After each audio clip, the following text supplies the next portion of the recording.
نحمده ونصلي على رسوله الكريم أما بعد أعوذ بالله من الشيطان الرجيم بسم الله الرحمن الرحيم ومن أحسن قولا ممن دعا إلى الله وعمل صالحا وقال إنني من المسلمين ولا تستوي الحسنة ولا السيئة ادفع بالتي هي أحسن فإذا الذي بينك وبينه عداوة كأنه ولي حميد وقال الله تبارك وتعالى في مقام آخر اليوم أكملت لكم دينكم وأتممت عليكم نعمتي ورضيت لكم الإسلام دينا وقال النبي صلى الله عليه وسلم ألا كلكم راع وكلكم مسؤول عن رعيته صدق الله العلي العظيم وصدق رسوله النبي الكريم ونحن على ذلك لمن الشاهدين والشاكرين والحمد لله رب العالمين۔ میرے محترم بزرگوں اور دینی بھائیوں، اللہ سب سے بڑا ہے، اس کے برابر کا کوئی نہیں، اس کا شریک کوئی نہیں، ہر چیز پر اس کا قبضہ قدرت ہے، کیونکہ اللہ رب العزت اپنے صفات میں کامل ہے، مکمل ہے، اور بندہ اپنے صفات میں ناقص ہے، ادھورا ہے۔ بندے کا دیکھنا اتنا ناقص کہ بندہ آگے دیکھے تو پیچھے نظر نہیں آتا، بندہ دائیں طرف دیکھے تو اس سے بائیں طرف نظر نہیں آتا، اوپر دیکھے تو اس سے نیچے نظر نہیں آتا، اگر دن کی روشنی میں نظر آتا ہے تو اس سے رات کی تاریکی میں نظر نہیں آتا، جبکہ اللہ رب العزت کا دیکھنا اتنا کامل ہے، اتنا مکمل ہے کہ کالی رات ہو، کالی چٹان ہو اور اس کے اوپر اگر کالی چونٹی بھی چل رہی ہو تو اللہ تبارک و تعالی اس کو بھی چلتا ہوا دیکھتے ہیں۔ ابھی ہمیں اللہ کی قدرت کا، اللہ کی طاقت کا اندازہ نہیں ہے کہ کتنی بڑی قدرت والا ہے، کتنی بڑی طاقت والا ہے اللہ تعالیٰ۔ ایک مرتبہ اللہ کے نبی صلی اللہ علیہ وسلم اور حضرت علی رضی اللہ تعالی عنہ ایک مکان میں تشریف فرما تھے، اور دشمنوں کو، کفاروں کو پتہ چلا کہ محمد اس مکان میں ہیں، تو دشمنوں نے مشورہ کر کے اس مکان کا محاصرہ کیا، یعنی اس کو چاروں طرف سے گھیر لیا کہ جیسے ہی محمد اس مکان سے باہر نکلیں گے تو اس مکان کو گھیرے، جس طرح مکان گھیرا ہوا ہے اسی طرح فرمایا کہ محمد کو گھیر لیں گے۔ تو اللہ تبارک و تعالی نے نبی علیہ السلام کو بتایا کہ اے نبی جی، تم جس مکان میں ہو اس مکان کا دشمنوں نے محاصرہ کر رکھا ہے، اس مکان کو چاروں طرف سے گھیر رکھا ہے، اور فرمایا کہ جیسے ہی دشمنوں نے سوچا کہ جیسے ہی باہر نکلیں گے تو اللہ کے نبی صلی اللہ علیہ وسلم کو گھیر لیں گے، لیکن اللہ تبارک و تعالیٰ نے اپنی قدرت دکھائی، اپنی طاقت دکھائی کہ اللہ کتنی بڑی قدرت والا ہے، کتنی بڑی طاقت والا ہے۔ اللہ تبارک و تعالیٰ نے اپنے نبی کو بتایا، اے نبی جی، تمہیں یہاں سے آج ہی اسی رات تمہیں یہاں سے ہجرت کرنی ہے، تمہیں یہاں سے ابھی نکلنا ہے، اور ان کے سامنے سے نکلنا ہے، دشمنوں کے سامنے سے نکلنا ہے، کفاروں کے سامنے سے نکلنا ہے، ڈر کے نہیں نکلنا ہے، دبک کے نہیں نکلنا ہے، بلکہ ان سب کے سامنے سے نکلنا ہے۔ تو اللہ تبارک و تعالیٰ نے اپنی قدرت دکھائی اور نبی علیہ السلام کو بتایا وحی کے ذریعے سے کہ نبی جی، سورہ یاسین پڑھتے ہوئے مٹی ہاتھ میں لو اور پھینک دو بس۔ تو اللہ کے نبی صلی اللہ علیہ وسلم نے یہ کام کیا کہ دشمن باہر کھڑے ہیں ننگی تلواریں لے کر، کہ جیسے ہی باہر نکلیں گے فوراً اللہ کے نبی صلی اللہ علیہ وسلم کو گھیر لیں گے، لیکن اللہ کے نبی صلی اللہ علیہ وسلم دشمنوں کے سامنے سے نکل رہے ہیں اور باہر دشمن کھڑے ہیں، اور اللہ کے نبی صلی اللہ علیہ وسلم سب کے سامنے سے گزر گئے اور وہ بار سوچ رہے ہیں کہ جیسے ہی نکلیں گے فوراً کام پکا کر دیا جائے گا، لیکن اللہ تبارک و تعالیٰ نے اپنی قدرت دکھائی، اپنی طاقت دکھائی کہ جس طرح میں روشنی دینا جانتا ہوں اس طرح میں کھینچنا بھی جانتا ہوں۔ اور کیسے کھینچی روشنی اللہ تبارک و تعالیٰ نے؟ ایسے ہی نہیں کھینچی کہ کچھ بھی نہ دیکھ سکے، اندھے نہیں ہوئے، نابینا نہیں ہوئے، بلکہ کفار ساری چیز دیکھ رہے ہیں، مکان بھی نظر آ رہا ہے، دروازہ بھی نظر آ رہا ہے، دائیں بائیں سب آدمیوں کو دیکھ رہے ہیں، لیکن اللہ کے نبی صلی اللہ علیہ وسلم کو نہیں دیکھ سکتے۔ ایسے روشنی کھینچی اللہ تبارک و تعالیٰ نے کہ آنکھوں کی ساری روشنی نہیں کھینچی۔ کتنی بڑی قدرت والا ہے، کتنی بڑی طاقت والا ہے اللہ تبارک و تعالیٰ۔ ابھی ہمیں اس چیز کا اندازہ نہیں ہے، اس لیے میرے محترم بزرگوں اور دوستوں، اللہ تبارک و تعالیٰ نے ہمیں اتنی ساری نعمتیں دینے کے باوجود بھی، آنکھ جیسی نعمت دینے کے باوجود بھی ہم اللہ تبارک و تعالیٰ کی تعریف کا حق بھی ادا نہیں کر سکتے، کیونکہ ہمارے پاس وہ علم نہیں، وہ معرفت نہیں، وہ پہچان نہیں، وہ تلفظ نہیں کہ جن کے ذریعے سے ہم اللہ تبارک و تعالیٰ کی تعریف کا حق ادا کر سکیں۔ کائنات میں سب سے زیادہ فصاحت و بلاغت رکھنے والی ہستی حضرت محمد مصطفیٰ احمد مجتبیٰ صلی اللہ علیہ وسلم نے ایک موقع پر خود ہی فرما دیا تھا، اللہم لا احصی ثناء علیک انت کما اثنیت علی نفسک، کہ اللہ میں آپ کی تعریفوں کا احاطہ نہیں کر سکتا، آپ تو ایسے ہی عظیم ہیں، آپ نے تو اپنی تعریف خود فرمائی۔ اللہ تبارک و تعالیٰ نے کیا تعریف فرمائی؟ ارشاد فرمایا، قل لو كان البحر مدادا لكلمات ربي لنفد البحر قبل ان تنفد كلمات ربي ولو جئنا بمثله مددا۔ فرمایا اے محبوب آپ فرما دیجئے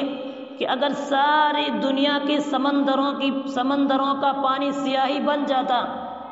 اور اس سیاہی سے تیرے رب کی تعریفیں لکھنی شروع کی جاتی تو ایک وقت آتا کہ سیاہی ختم ہو جاتی، لیکن اپنے رب کی تعریفیں کبھی بھی ختم نہیں ہوتی،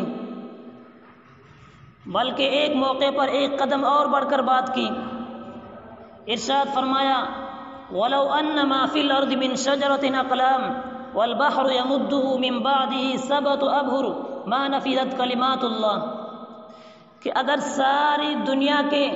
سمندروں کا پانی سیاہی بن جاتا، اگر ساری دنیا کے درختوں کے قلمیں بنا دی جاتی اور جتنے سمندر ہیں اتنے 7 سمندر اور لائے جاتے اور پھر اس درخت سے قلمیں بنا دی جاتی، اس پانی سے سیاہی بنا دی جاتی، تو ایک وقت آتا کہ سیاہی ختم ہو جاتی، قلمیں ٹوٹ جاتی، لیکن اپنے رب کی تعریفیں کبھی بھی ختم نہ ہوتی۔ ارشاد فرمایا، یا ایھا الذین آمنوا کلوا من طیبات ما رزقناکم واشکروا للہ ان کنتم ایاہ تعبدون۔ فرمایا ایک مرتبہ حضرت معاذ بن جبل رضی اللہ تعالی عنہ اور اللہ کے نبی صلی اللہ علیہ وسلم ایک سواری پر سوار تھے، تو آپ نے فرمایا، یا معاذ ابن جبل، فرمایا نعم یا رسول اللہ، لبیک و سعدیک، میں حاضر ہوں۔ جب دوسری مرتبہ فرمایا یا معاذ، فرمایا لبیک و سعدیک، میں حاضر ہوں۔ جب تیسری مرتبہ فرمایا یا معاذ، فرمایا لبیک و سعدیک، میں حاضر ہوں۔ تو جب تیسری مرتبہ ہی فرمایا تو آپ نے فرمایا، معاذ اللہ کا حق بندوں پر کیا ہے؟ ما حق اللہ علی العباد، معاذ اللہ کا حق بندوں پر کیا ہے؟ معاذ فرماتے ہیں، اللہ و رسولہ اعلم، اللہ اور اس کا رسول ہی بہتر جانتے ہیں۔ آپ نے فرمایا، معاذ اللہ کا حق بندوں پر ہی ہے کہ بندہ اللہ کے ساتھ کسی کو شریک نہ کرے، شرک نہ کرے، ذات میں بھی نہیں اور صفات میں بھی نہیں۔ ذات میں اللہ ہی ایک ذات ہے جس کو سجدہ ہوگا، جس کی عبادت ہوگی۔ حتیٰ کہ علماء نے لکھا ہے کہ اگر کوئی شخص یوں کہے کہ میں نبی علیہ الصلاۃ والسلام کی عبادت کرتا ہوں تو یہ غلط ہے۔ نبی علیہ الصلاۃ والسلام کی اطاعت کرتا ہوں، اللہ کے لیے عبادت ہے، مخلوق کے لیے اطاعت ہے۔ اللہ کے علاوہ ذات میں کسی کو بھی شریک نہیں کریں گے، کیونکہ رزاق وہی ہے، شافی وہی ہے، عزت دینے والا لینے والا وہی ہے، عزت ذلت کا مالک وہی ہے، اولاد دینے والا لینے والا وہی ہے، مقام دینے والا گھٹانے والا وہی ہے۔ نبی علیہ الصلوۃ والسلام فرماتے ہیں کہ مجھے اللہ تبارک و تعالیٰ نے معراج میں 3 چیزیں دی ہیں۔ نمبر 1 5 نمازیں، نمبر 2 سورہ بقرہ کی آخری 2 آیتیں، آمن الرسول بما انزل الیہ من ربہ والمؤمنون اور لا یکلف اللہ نفسا الا وسعها، یہ 2 آیتیں دی ہیں۔ اور نمبر 3 من لا یشرک باللہ شیئا، جو اللہ کے ساتھ کسی کو شریک نہیں کرے گا، اللہ کہتا میں اس کو جنت میں داخل کروں گا۔ اس لیے میرے محترم بزرگوں اور دوستوں، جس نے اللہ کو راضی کر لیا وہ کامیاب ہیں، اور جس سے اللہ ناراض ہو گیا وہ ناکام ہے۔ یہ اللہ کا اٹل فیصلہ ہے۔ وَتَمَّتْ كَلِمَةُ رَبِّكَ صِدْقًا وَعَدْلًا، اللہ کے بول پورے ہو چکے ہیں، اللہ کا قانون لکھا جا چکا ہے۔ لا تبدیل لکلمات اللہ لا مبدل لکلماتی، انہیں بدلا نہیں جا سکتا، انہیں کوئی بدل نہیں سکتا، یہ اللہ کا فیصلہ ہے۔ من یطع اللہ ورسولہ فقد فاز فوزا عظیما، کہ جس نے اللہ اور اس کے رسول کی بات کو مان لیا، جس نے اللہ اور اس کے رسول کی اطاعت کی، فرما برداری کی، وہ کامیاب ہیں، باقی ناکام ہیں۔ کامیابی اللہ نے اپنے محبوب دین میں، اپنی شریعت میں اور نبی علیہ الصلوۃ والسلام کے طریقے میں رکھی ہے۔ اللہ تبارک و تعالیٰ نے آگے کلام پاک میں فرمایا الیوم اکملت لکم دینکم واتممت علیکم نعمتی ورضیت لکم الاسلام دینا، کہ اللہ تعالیٰ نے آپ صلی اللہ علیہ وسلم پر دین کو مکمل کر دیا، اور اللہ تعالیٰ اسی دین سے راضی ہیں، کہ جس کے زندگی میں دین ہے وہ کامیاب ہے، جس کے زندگی میں دین نہیں ہے وہ ناکام ہے۔ اس لیے میرے محترم بزرگوں اور دوستوں، یہ جو دعوت و تبلیغ والا کام ہو رہا ہے، یہ جو دعوت و تبلیغ کا کام کرتے ہیں، اس سے پہلے اللہ تبارک و تعالیٰ نے حضرت جبرائیل علیہ السلام کو فرمایا کہ فلاں بستی والے لوگوں کو عذاب دے دو، تو اللہ تبارک و تعالیٰ سے فرمایا کہ یا اللہ اس بستی میں ایک بندہ ایسا ہے کہ جس نے پلک جھپکنے کے برابر بھی آپ کی نافرمانی نہیں کی، یعنی وہ ہمیشہ ہر وقت آپ کی عبادت میں وقت گزارتا ہے۔ تو آپ نے فرمایا اس کی وجہ ہی ہے کہ لم یتمعر رجعہ فی ساعۃ قطہ، کبھی بھی اس کے چہرے کا رنگ تبدیل نہیں ہوا، شریعت کے خلاف لوگوں کو چلتے ہوئے دیکھ رہا ہے، لوگوں کو دین کے خلاف چلتے ہوئے دیکھ رہا ہے، لیکن اس کے چہرے کا رنگ کبھی بھی متغیر نہیں ہوا۔ تو اس سے معلوم ہوا کہ دین پر خود بھی چلنا ہے اور دوسروں کو بھی دین کی دعوت دینی ہے۔ دعوت و تبلیغ کا مقصد یہی ہے۔ دعوت کا معنی دین کی طرف بلانا، اور تبلیغ کا معنی دین کی بات کو آگے پہنچانا۔ دعوت و تبلیغ کا مقصد یہی ہے کہ جو انسان نے دین سیکھا ہے وہ اس دین پر خود بھی عمل کرے اور دوسروں کو بھی دین کی دعوت کی طرف بلائیں، کہ جو انسان نے دین سیکھا ہے وہ خود بھی سیکھے، خود بھی اس پر عمل کرے اور دوسروں کو بھی دین کی دعوت کی طرف بلائیں۔ یہ ہماری ڈبل ذمہ داری ہے۔ یہ جو دعوت و تبلیغ کا کام کرتے ہیں، کام کرنے والوں کا مقام کیا ہوگا؟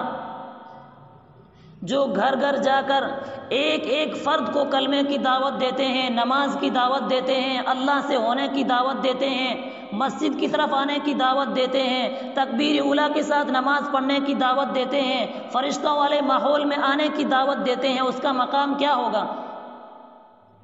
نبی علیہ الصلوۃ والسلام نے فرمایا کہ میری محبت، بلکہ حدیث قدسی میں ہے کہ میری محبت ان لوگوں کے لیے واجب ہے جو میری وجہ سے ایک دوسرے سے ملاقات کرتے ہیں، میری محبت ان لوگوں کے لیے واجب ہے جو میری وجہ سے ایک دوسرے سے محبت کرتے ہیں، میری محبت ان لوگوں کے لیے واجب ہے جو میری وجہ سے ایک دوسرے کی خیر خواہی کرتے ہیں، میری محبت ان لوگوں کے لیے واجب ہے جو میری وجہ سے ایک دوسرے پر خرچ کرتے ہیں اور نور کے ممبروں پر ہوں گے، انبیاء اور شہداء ان پر رشک کریں گے۔ کتنا بڑا مقام بتایا ہے۔ اس سے آگے اللہ تبارک و تعالیٰ نے کلام پاک میں فرمایا، یا ایھا الذین آمنوا یا ایھا الذین آمنوا قوا انفسکم واہلیکم نارا، اے ایمان والو اپنے آپ کو بھی، اپنے گھر والوں کو بھی، اپنی اولاد کو بھی جہنم کی آگ سے بچاؤ، انہیں بھی جہنم سے بچانا ہے اور اپنے قبیلے والوں کو بھی دین کی دعوت دینی ہے۔ دعوت و تبلیغ کا مقصد یہی ہے۔ پھر آگے فرمایا وَأَنذِرْ عَشِيرَتَكَ الْأَقْرَبِينَ، کہ آپ اپنے قریبی رشتہ داروں کو عذاب الہی سے بچائیے، ڈرائیے۔ تو معلوم ہوا کہ دعوت شروع ہوگی اپنی ذات سے۔ سب سے پہلے انسان نے اپنے آپ کو دین پر لانا ہے۔ جب وہ خود دین پر آ جائے گا تو اس کی دعوت میں اللہ تاثیر پیدا کر دے گا، اور جس کو کسی بات کا حکم دے گا تو اس کی دعوت میں اللہ تاثیر پیدا کرے گا، اس کی دعوت میں اللہ تاثیر پیدا کر دے گا۔ اس سے فرمایا کہ اس کے بعد اپنے گھر والوں کو حکم دینا ہے، جب وہ دین پر آ جائے تو اس کے بعد اپنے قریبی رشتہ داروں کو دین کی دعوت دینی ہے۔ جب وہ دین پر آ جائیں تو اسی طرح انسان کے ماتحت ہیں، نوکر ہیں، غلام ہیں، خدام ہیں، ان کا بھی حکم ہے کہ ان کو بھی دین کی دعوت دو۔ نبی علیہ الصلوۃ والسلام نے فرمایا الا کلکم راع وکلکم مسئول عن رعیتہ، کہ تم میں سے ہر ایک شخص نگہبان ہے اور اس کے رعیت کے بارے میں پوچھا جائے گا۔ شوہر ہیں تو اس سے بیوی بچوں کے بارے میں پوچھ ہوگی، باپ ہیں تو اس سے اولاد کے بارے میں باس پرس ہوگی، سردار ہیں تو اس سے نوکروں خادموں کے بارے میں سوال کیا جائے گا، آقا ہیں تو اس سے ماتحتوں کے بارے میں سوال کیا جائے گا۔ تو دین کا حکم یہی ہے کہ انسان دین پر خود بھی چلے اور دوسروں کو بھی دین کی دعوت کی طرف بلائیں۔ دعوت و تبلیغ کا مقصد یہی ہے کہ انبیاء علیہ الصلوۃ والسلام جتنے بھی آئی ہیں سب نے ایک ہی کام کیا، لوگوں کو اللہ کے راستے کی طرف بلایا، لوگوں کو دین کی طرف بلایا۔ الا کلکم راع وکلکم مسئول عن رعیتہ، کہ تم میں سے ہر ایک شخص نگہبان ہے، ہر ایک شخص نگہبان ہے، ہر ایک سے پوچھا جائے گا، ہر ایک سے سوال کیا جائے گا۔ تو جب انسان دین کی طرف لوگوں کو بلائے گا، دین کی طرف لوگوں کو دعوت دے گا تو اس پر اذیتیں اور مشقتیں، تکلیفیں آئے گی۔ سب سے زیادہ آزمائشیں، سب سے زیادہ تکلیفیں امام الانبیاء صلی اللہ علیہ وسلم پر آئی ہیں، اسی طرح حضرات انبیاء علیہ الصلوۃ والسلام پر آئی ہے۔ ہم پر کیا تکلیفیں آئی ہیں؟ اصل آزمائشیں اور تکلیفیں تو دین کی دعوت کے سلسلے میں انبیاء علیہ الصلوۃ والسلام پر آئی ہیں، کہ حضرت زکریا علیہ الصلوۃ والسلام ایک پیغمبر ہیں کہ انہیں جسم سے آرا رکھ کر جسم کے 2 ٹکڑے کر دیے جاتے تھے۔ سینکڑوں انبیاء علیہ الصلوۃ والسلام کو ایک دن میں بنی اسرائیل کے لوگوں نے قتل کر دیا تھا۔ کتنی آزمائشیں آئی ہوگی۔ تو آپ نے فرمایا کہ جتنی دین کی خاطر جتنا مجھے ڈرایا گیا، تکلیفیں دی گئی، اتنا کسی کو نہیں ڈرایا گیا۔ آپ نے فرمایا دین کے لیے جتنا مجھے تکلیفیں دی، جتنی مجھے اذیتیں دی، کسی کو نہیں دی گئی۔ اس کے بعد صحیح بخاری کی روایت ہے، عقبہ بن ابی معیط ایک بدبخت آتا ہے، چادر لے کر آتا ہے، آپ صلی اللہ علیہ وسلم سجدے میں ہیں اور اس چادر کو آپ صلی اللہ علیہ وسلم کے گریبان میں ڈال کر آپ کی طرف کھینچنے لگتا ہے تاکہ معاذ اللہ آپ کا انتقال ہو جائے۔ حضرت ابو بکر صدیق رضی اللہ تعالی عنہ آ گئے اور اس سے چھڑایا اور کہا بدبخت اتقتلون رجلا ان یقول ربی اللہ، کیا تو ایک شخص کو اس لیے قتل کر رہا ہے کہ وہ کہہ رہا ہے کہ اللہ میرا رب ہے؟ کیا تو اس لیے قتل کر رہا ہے کہ وہ اللہ کی ربوبیت کا پیغام دے رہا ہے، اس لیے تو قتل کر رہا ہے اس کو؟ تو آپ پر اتنی آزمائش آئی اسی دین کی دعوت کے سلسلے میں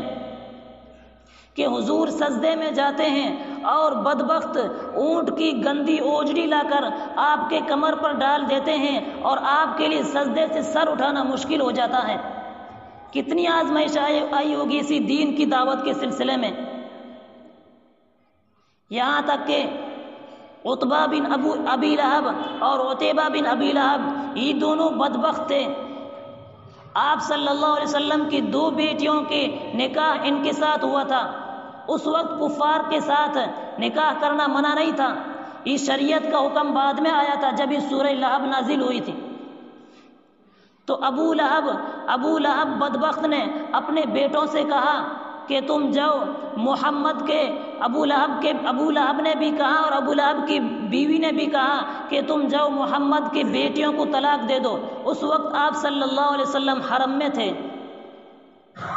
تو یہ بدبخت عتیبہ گیا اور آپ صلی اللہ علیہ وسلم کو گریبان سے جھنجھوڑنے لگا اور کہنے لگا کہ میں نے تیرے بیٹی کو طلاق دے دی اور میرے بھائی نے بھی تیرے بیٹی کو طلاق دے دی، اور اپنی طرف تھوکنے لگا۔ تو اس وقت آپ صلی اللہ علیہ وسلم نے ایک بد دعا دی تھی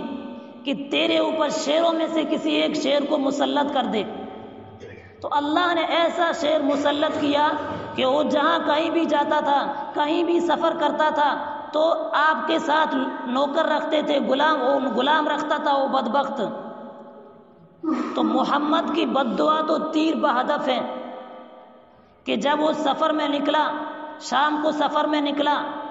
اور رات کو ایک جگہ پڑاؤ ڈالا، رات اندھیری چھائی اور ایک جگہ پڑاؤ ڈالا، ارد گرد لوگ سوئے ہوئے ہیں تاکہ کوئی چیز ان کے قریب آئے اور ان کو تکلیف نہ پہنچائے۔ تو رات کو اندھیرا چھایا اور ایک شیر آیا، سب کو سونگتا اس بدبخت کے قریب آیا اور اس کے جسم کے ٹکڑے ٹکڑے کر دیے۔ تو دین کی دعوت کے سلسلہ میں آپ صلی اللہ علیہ وسلم پر کتنی آزمائش آئی ہوگی، یہاں تک کہ 2 ماہ گزر جاتے تھے، آپ صلی اللہ علیہ وسلم کے گھر میں کھانے کے لیے کچھ نہیں ہوا کرتا تھا۔ 2 ماہ گزر جاتے تھے، آپ صلی اللہ علیہ وسلم کے گھر میں چولہا نہیں جلا تھا۔ کھجور اور پانی کے علاوہ آپ صلی اللہ علیہ وسلم کے گھر میں کھانے کے لیے کچھ نہیں ہوا کرتا تھا۔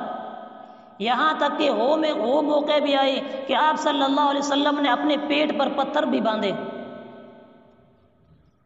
تو واقعہ سنانے کا مقصد کہ دین کی دعوت کے سلسلے میں جتنی حضور پر اذیتیں آئی ہیں، اتنی حضرات صحابہ پر بھی بڑی آزمائشیں، بڑی اذیتیں آئی ہیں۔ حضرات صحابہ میں سے ایک صحابی ہیں حضرت عثمان بن عفان رضی اللہ تعالی عنہ۔ ان کا واقعہ ہے کہ جب یہ ایمان لے کر آئے تو ان کے چچا تھے ابو العباس بن ربی، کہ ان پر ہی بڑا ظلم کرتا تھا، بڑا ظلم کیا ہر عثمان بن عفان رضی اللہ تعالی عنہ پر، کہ انہیں باندھ کر مارتا تھا۔ لیکن حضرت عثمان بن عفان رضی اللہ تعالی عنہ کبھی دین سے پیچھے نہیں ہٹے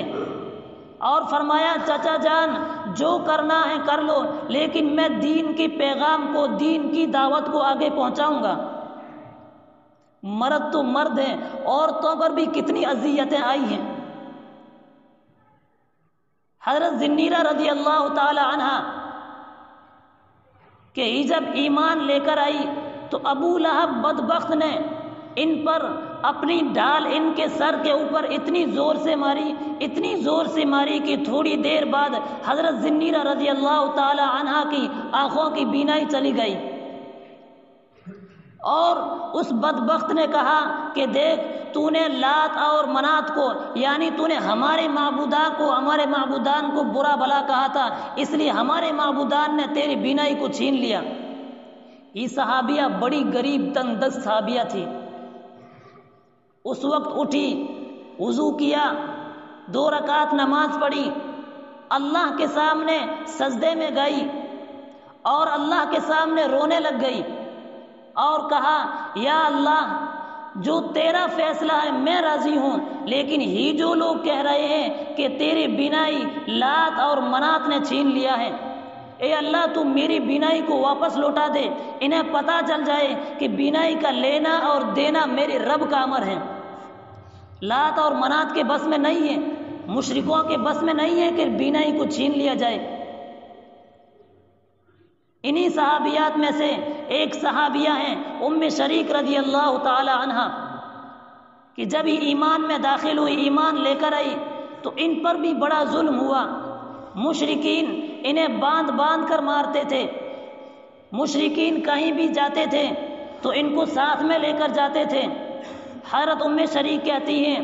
کہ میرے ہاتھ بھی باندھ دیتے، پاؤں بھی باندھ دیتے، اور عرب کی گرم ریتیلی زمین پر مجھے لٹا دیتے اور اپنے سواریوں کو باندھتے۔ اور ایک وقت ایسا آیا کہ مجھے پیاس کی بہت شدت ہوئی، میں نے اللہ سے کہا، میں نے اللہ سے دعا مانگی کہ اے اللہ تو مجھے پانی پلا دے۔ تو ایک طرف ایک شخص آ رہا تھا، پانی لے کر آ رہا تھا، پانی کا ڈھول بھرا ہوا تھا۔ وہ شخص آیا اور مجھے بٹھایا اور پانی میرے منہ کے قریب کیا، اور میں نے پانی سیر ہو کر